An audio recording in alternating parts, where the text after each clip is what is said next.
Well, the thing about numbers, and when I do workshops, I talk about resolution, pixel counts, contrast, dynamic range, but then I start putting pictures up, paintings. And I generally start with Turner and ask people, putting a slide of Turner up, okay, what resolution is this? What colour space is it? And go through a whole series. I've got Rembrandts that go up there and talk about dynamic range. In a Rembrandt, get out of here. You put a Seurat up, pointillist, and you tell me about the pixel count in that, for God's sake. Go to a Rothko. Talk to me about colour space in a Rothko. The last picture of his was 2 grey sections. That's it. Now, what have they all got in common? They all sold for over $20 million for one frame. And we shoot 24 a second. And what do we get paid for it? We've got maybe something to learn about them. Don't worry about the colour space. Don't worry about the resolution. Just worry about the images. And then you go into stills. You look at Bill Brandt. Dynamic range. There's no dynamic range in his pictures. You look at selective focus, which everyone's wanting, big sensors, wide open lenses. There's a great shot of a policeman in an alley. All of it's in focus. But there's no question of where you're supposed to be looking, because he knows how to frame it, he knows how to expose it, he knows his business. There's a language of film, and we need to learn it, and it takes time to learn that language. It's no good just taking a phrase book. You can make good images, but you need to connect those images together. They need to flow. They need to manipulate the audience. You need to be able to con the audience that what they believe they're seeing is real. And you need to manipulate them. You look at Days of Heaven, where Nestor Almendros, all his crew, all his professional American crew, this guy can't light. He's shooting late in the day and he's got no brutes out. He's just got a few reflectors. Hasn't got a fucking clue what he's doing. And you look at it and it's magnificent. Absolutely stunning. You look at Black Narcissus, Jack Cardiff. Now that's a story I love, because that was in the days where you're shooting Technicolor. They sent a man in a white coat along who would approve or disapprove of the lighting contrast and the colours being used. And it's like, what? What does he know?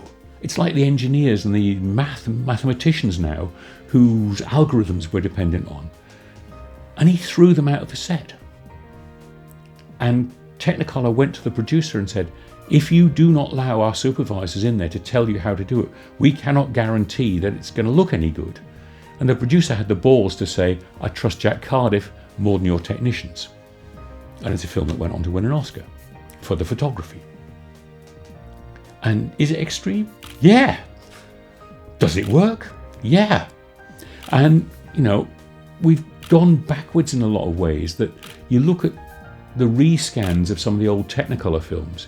You look at the 2K scans that were done from the original dye masters of Gone with the Wind and Robin of Sherwood and Singing in the Rain, where they've taken the 3 colours and where they always slipped a bit in printing and the colours were always out of register. Even if you saw a brand new print, it was always slightly out of register. Now you can digitally realign them, so we can see them better now than they've ever been seen. And the picture quality is staggering. Now, I wouldn't recommend that anyone ever watch Robin of Sherwood with Errol Flynn, because it's an appalling film. However, if you want to see what real resolution looks like, rather than electronically enhanced resolution, then go and look at that. Because the chainmail on the sheriff's troops is staggering. And it really is. Images don't look like that now, because it's sharp without being harsh. And I saw one test that Bill Bennett ASC arranged, where he got some of the original neg from Sound of Music and had it scanned at 8K and projected at 4K. Now, this was shot in 1965. It was shot on Cooke's on 65mm. And I sat there going,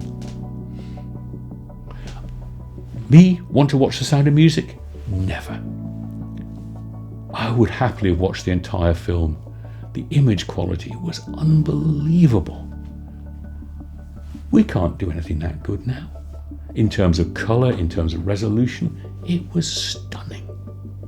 And we've gone backwards. We use compression to save disk space. We use colour filter arrays. We use Bayer because we're not willing to work out a way that works single sensor that is good enough, without that compromise. We make compromise after compromise after compromise. And I've got an endless problems with producers by refusing to compromise. But, there's a quote that I use on my website that we are guardians of the image. And that's how I see our role as DPs. It's our job to make sure the images are right, because everyone along the way is going to try and screw them. Everyone. The presentation that I do used to be called Pictures or Pixels, and it's all about resolution, gamma, color space, and as I say, it switches into paintings and stills photographs, and there's images by this guy who can't color balance. From The Conformist, all his images have strange color. The white balance button somewhere he's missing, and he misses the same white balance button on Apocalypse Now. And he can't get a camera up to a comfortable position. He shoots from way down on the floor in the war shots, which of course gives it a sense of reality. It's a bloke called Storaro. And of course the whole thing there is that pictures are pixels. It's the pictures. Fuck the numbers. That's what the session became called. I've done it 30 times now. Fuck the numbers.